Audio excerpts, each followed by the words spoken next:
I read the most random books. I love crime and like action films. Weren't you a private investigator? Yeah, I was a private investigator, and when I'm on a plane and you've got all of the choice of films, it's always the action films, the crime, So I basically wanted to be a spy, and I still in my head am. In another life then? In another life, if you were to start again, would you maybe go down that route? Yeah, I would love to. I always wanted to work for the police force or MI5, and and I always wanted to basically just spy on people. And I was so interested about being in MI5 or something, and I thought no one would ever expect that I was a spy, so why not? And I just loved how exciting it would be. I mean, from when I was a kid, I loved James Bond. It was my favourite film growing up. All of them. I watched all of them. Okay, on to clothes, because, well, you know, I just love, I have so many clothes. You've got more clothes than anyone I know. Yes. I have more clothes than anybody I know. And no, I have one friend who has, I have two friends.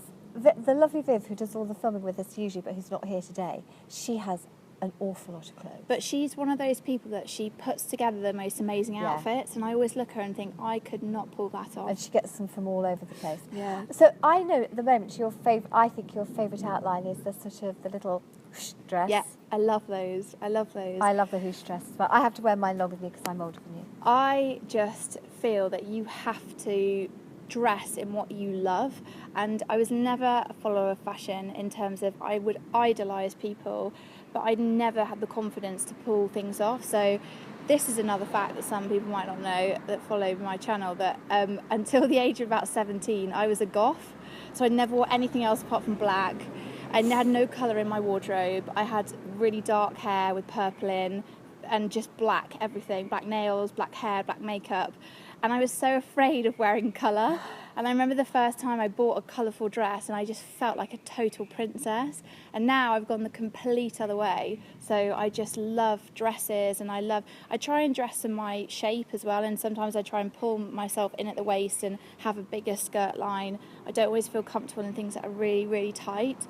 So I try and dress how I feel comfortable. And for me, that's always something that I've told my audience. Dress how you feel comfortable. Don't follow a trend, because if you follow a trend and you feel uncomfortable, you're not confident in yourself, and then you're not confident on the outside. I think one of the worst things, and I've got a few dresses that I go to work in, and they actually are uncomfortable to wear because that bit's too tight, or they're a bit too tight somewhere else, and actually the whole day is horrible then. Yeah. And I think you have to feel so comfortable. And it's the same with makeup. I wear what I feel comfortable with. And sometimes, I always say this in my videos, I'm not a makeup artist, I'm not trained, but I'm me. And I put my makeup on the way that I feel comfortable. And I don't always apply my lipstick and my mascara in the right way. And I might wear my hair differently to how you're supposed to. But it's how I feel comfortable, and it's how I just like to do it. And I think that's why I like watching other people online, because they're not necessarily the makeup artists or the trendsetters. They're just real women and real girls, and I get my inspiration more from my friends and stealing their dress ideas than I do from magazines. And we do have some friends that have really quirky ways of dressing. Yeah. And I don't know, some days I wake up and I want to be a bit hippie and floaty, and then some days I wake up and I just want to be, you know, sharp and smart. And it is how the mood takes you on the day. And also, you don't have to spend a fortune to look good. And I am massive on my dupe makeup videos, and also the same with fashion. I have bought things so many times, and my friends have had dresses and they're so expensive. And then I find one in a high street store and it looks identical. It doesn't last as long, but it's just as good. I think if you can, occasionally there are key pieces that, because of the quality of the material and the cut, you're just never going to recreate it. Yeah.